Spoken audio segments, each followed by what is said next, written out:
आज ब्रज के भक्त की श्री सच्चिनंदन दास बाबा महाराज बरसाना की जीवन चरित्र सुनाते हैं। सन 1972 का माघ मास था जब मैं बरसाने के श्री रामजीवन दास बाबा के साथ सच्चिनंदन बाबा के दर्शन करने गया। उस समय श्री सच्चिनंदन दास बाबा की उम्र 110 वर्ष से भी अधिक थी। ब्रज के सबसे प्राचीन सिद्ध महात्माओं के रूप में उनकी ख्याति थी। बरसाने में आए तीर्थयात्रियों के आकर्षण के वे प्रमुख केंद्र थे। दूर दूर से आए तीर्थयात्री जो उनके विषय में कुछ भी नहीं जानते थे, वे उन्हें पंडे उनके पास ले जाते, क्योंकि वे जो कुछ उन्हें भेंट देकर जाते उसे आगे पीछे वे ही ले लेते। बाबा को न उसका पता होता न उसकी आवश्यकता ही होती। वे अधिकतर एक मूर्ति के समान ध्यानस्थ बैठे रहते। लोग जैसे मंदिर में मूर्ति को दंडवत कर पैसे कौड़ी चढ़ाकर वापस चले जाते हैं, वैसे ही उनके दर्शन कर और उनके सामने रुपए पैसे फल फूल आदि रखकर वे चले जाते थे। सच्चिनंदन दास बाबा बरसाने के भानु सरोवर के तट पर शमशान भूमि में एक प्राचीन जीर्ण शीर्ण छतरी में रहते थे। हम जब छतरी पर गए तो सांकल बाहर से लगी थी। दरवाज़ा खोलकर जैसे ही हमने भीतर प्रवेश किया, देखा कि बाबा दीवार के सहारे ध्यानस्थ बैठे। उनके होस्ट हिल रहे हैं और कंठ से राई राई राधे राधे शब्द का निरंतर उच्चारण हो रहा है। ऐसा बिल्कुल नहीं लग रहा था कि उन्हें महाज्ञान है। राई राई का उच्चारण अभ्यासवश अपने आप ही होता प्रतीत हो रहा था। बाबा दृष्टि शक्ति खो चुके थे, पर उनके श्रवण शक्ति में कोई अंतर नहीं था। फिर भी हमारे दरवाज़ा खोलकर भीतर जाने का आभास उन्हें नहीं हुआ। उस समय संध्या हुआ ही थी। छतरी में प्रकाश बहुत कम था। मध्य में किसी दंपत्ति की समाधि के चिन्ह स्पष्ट से दिख रहे थे। ऊबड़ खाबड़ फर्श पर एक तरफ पानी का घड़ा और रज का करवा थाली रखे थे। एक टाट का आसन था जिस पर बाबा बैठे थे, और एक गूदड़ी थी जिसका आधा हिस्सा फर्श पर लूट रहा था और आधा उनके बांग अंग पर टका था। उसके सिवा छतरी में कुछ नहीं था। पास में कोई सेवक भी नहीं था। ऐसा नहीं कि उनका कोई शिष्य था ही नहीं। उन्होंने शिष्य किए, पर केवल 4 ही, बड़ी मुश्किल से। वे किसी को दीक्षा देते। जिन्हें दीक्षा दी थी उन्हें भी प्राय उनके पास नहीं रखते थे। ब्रजवासी उन्हें रोटी दे जाया करते थे और बाहर से साकर लगाकर उन्हें चले जाया करते थे, जिससे कोई जानवर भीतर न जा सके। उस समय छतरी के बाहर और भीतर का वातावरण शांत और स्तब्ध था, पर नीरवता पल पल मुखरित हो जैसे कुछ कह रही थी।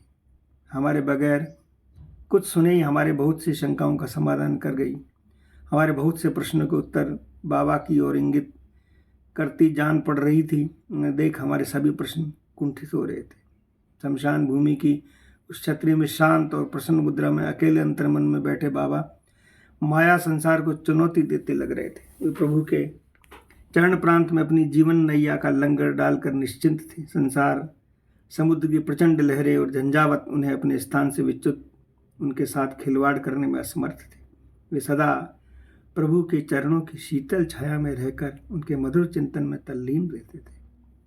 बाहर के जगत की खबर भी नहीं रखते थे। उस जगत की किसी वस्तु, उसकी किसी व्यक्ति उन्हें अपेक्षा ही नहीं थी। भगवान स्वयं उनके लिए योगक्षेम वहन करते थे।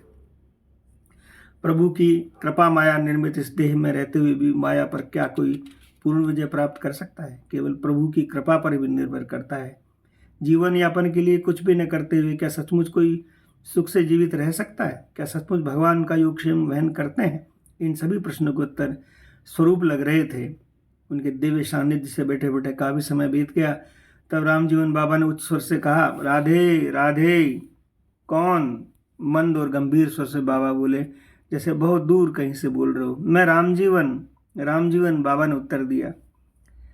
साथ ही मेरा परिचय देते हुए कहा, ये वृंदावन से आपके दर्शन करने आए हैं, इन पर कुछ कृपा कीजिए। बाबा चुप रहे। कुछ क्षण पश्चात वे गाने लगे गोधूली की उस बेला के अनुकूल एक गीत, जिसमें गोचारण पश्चात श्री कृष्ण बलराम के साथ ग्वाल बाल सहित घर लौटकर सुंदर वर्णन करें। गोखुर धूल उछली भरु अंबर, धनऊ हम बारव हई हई राव। वेणु विषाण निशान समाकुल, सगे रंग सब सहचर धाव। बने सय गिरवर धर धर आवत, जलद हेर जनु हर्षति चातकी, ब्रज रमणी गण मंगल गावत। इसका अर्थ है आकाश मंडल, गोखरों की उड़ती धूल, गायों के हम रव आवाज और ग्वाल बालों की हई हई ध्वनि से व्याप्त है। वेणु और शंगा बजाते हुए निशानादि जिसे सखागण तरह तरह के रंग करते करते चले आ रहे हैं। वन प्रांत से गिरधारी को घर आते देख ब्रज रमणी उसी प्रकार आनंद विभोर हो मंगल गीत गा रही हैं, जिस प्रकार बादलों को देख चातक की आनंद विभोर हो जाते और नाचने लगते। बाबा एक उच्च कोटि के गायक और वादक थे। उनका कंठ स्वर अब भी सुरीली और तड़पीला था। उनके गाने से लग रहा था जैसे लीला जगत में कोई ब्रजांगना दिन भरने के बाद कृष्ण को सखाओं के सहित घर लौटते देख आत्मविभोर हो गाने माध्यम से उनके चरणों में अपने विगलित प्राणों का अर्थ उड़ेल रही हो। गान समाप्त करते ही बाबा फिर अंतर्मन हो गए। उसी अवस्था में उन्हें श्री कृष्ण की रूप माधुरी का प्राण चसकने से जी भर के पान करते छोड़ हम चुपके से छतरी से बाहर हो गए। रामजी ने बाबा के दरवाज़ा बंद कर सांकल बाहर से लगा दी। बाबा का बंगाली शरीर था। वे बंगाल से कहाँ से थे और ब्रज में कब आए, इस संबंध में कुछ नहीं पता। अब उन्हें बरसाने के भानुकुल तट पर छतरी में रहते 80 वर्ष हो गए थे। अपने प्रधान शिष्य श्री अनुरागी बाबा ने उन्होंने एक बार कहा था, मुझे बचपन की कथा कीर्तन का नशा था। यदि घर में कहीं 10-20 कोस दूर में भी कथा कीर्तन होने का संवाद पाता तो उस स्थान को चला जाता। रात वहीं व्यतीत कर दूसरे दिन घर के लोग डांटते डपटते मारते पीटते तो उसे सहन करते हुए भगवान से प्रार्थना करता कि इस प्रतिकूल वातावरण से मुझे मुक्ति दिलाने की। एक बार मैं श्रीमद् भागवत की कथा सुन रहा था। राजा अम्बरीश का गुणानुवाद हो रहा था। व्याख्यान में सुना कि उन्होंने अपने मन को श्री कृष्ण के चरणार बिंद युगल में, वाणी को भगवत गुणगान में और हाथों को मंदिर के मार्जन सेवा में और कानों को उनकी मंगलमयी कथा के श्रवण में लगा रखा था। उसी समय मैंने भी अपनी सर्वेंद्रियों को भगवान में लगा रखने का निश्चय किया। घर पर रहते ये संभव न था, इसलिए घर से निकल पड़ा। गले में एक छोटी सी मिट्टी की पात्र में तुलसी का पौधा लटकाए 2 वर्ष तक भारत के विभिन्न तीर्थों में भ्रमण करता रहा। 2 वर्ष पश्चात बाबा ने ब्रज में प्रवेश किया। दीक्षा शायद उन्होंने पूर्वाश्रम में ही किसी से ले रखी थी। ब्रज में आकर सिद्ध श्री जगन्नाथ दास बाबा के शिष्य श्री सिद्ध राम हरिदास बाबा से वेश ग्रहण किया और कुछ दिन ब्रज के विभिन्न क्षेत्रों में भ्रमण करते रहे। फिर स्थायी रूप से इस छतरी में आसन जमा कर भजन करने लगे। राधा रानी में उनकी अटूट निष्ठा थी। उनकी तरह तरह से सेवा किया करते। होली के दिनों में सुबह शाम भानुकुर छतरी से लेकर श्री जी के मंदिर तक मार्ग में झाड़ू लगाया करते। श्री जी के श्रृंगार के लिए फूल चयन करते। कभी कभी बरसाने में फूलों का नितान तबाह हो जाता, तब वे रात रात पैदल चलकर वृंदावन जाते। वहाँ से फूल लाकर प्रातःकाल माला गूंथकर श्री जी को अर्पण करते। एक बार कोसी के निकट किसी बगीचे में उन्हें सुंदर सुंदर फूल लगे देखे। इच्छा हुई कि उनकी माला गूंथकर श्री जी को पहनाई जाए। बगीचे के मालिक ने फूल तोड़ने की अनुमति मांगी तो उन्होंने मना कर दिए।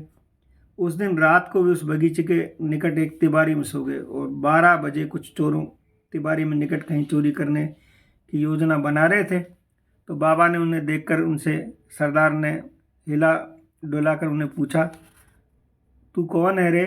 बाबा ने कहा, मैं चोर हूँ। चोर कहाँ चोरी करेगा? इस बगीचे में। बगीचे में क्या रखा है? बड़े सुंदर सुंदर फूल खिले। फूलों की चोरी से तेरा पेट भरेगा? हाँ भरेगा। कैसे? उन्हें बेचकर तुझे क्या मिलेगा? बेचूंगा नहीं, फूलों की माला गूंथकर श्री जी को धारण कराऊंगा। श्री जी प्रसन्न होगी, उनकी प्रसन्नता से मेरा भवरोग छूट जाएगा, मेरी जन्म जन्मांतर की भूख मिट जाएगी।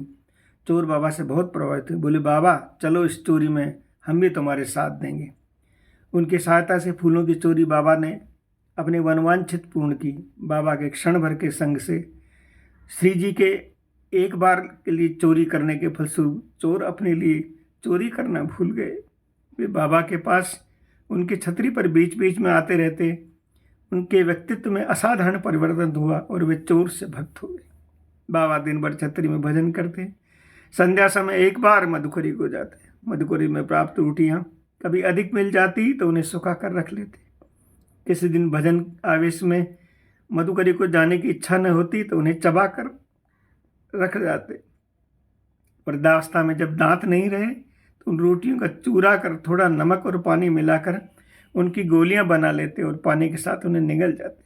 जिह्वा का स्वाद देने की इच्छा होती तो राई राई राधा राधा राम रटते। इससे उन्हें इतना स्वाद मिला कि भूख प्यास सब भूल जाते।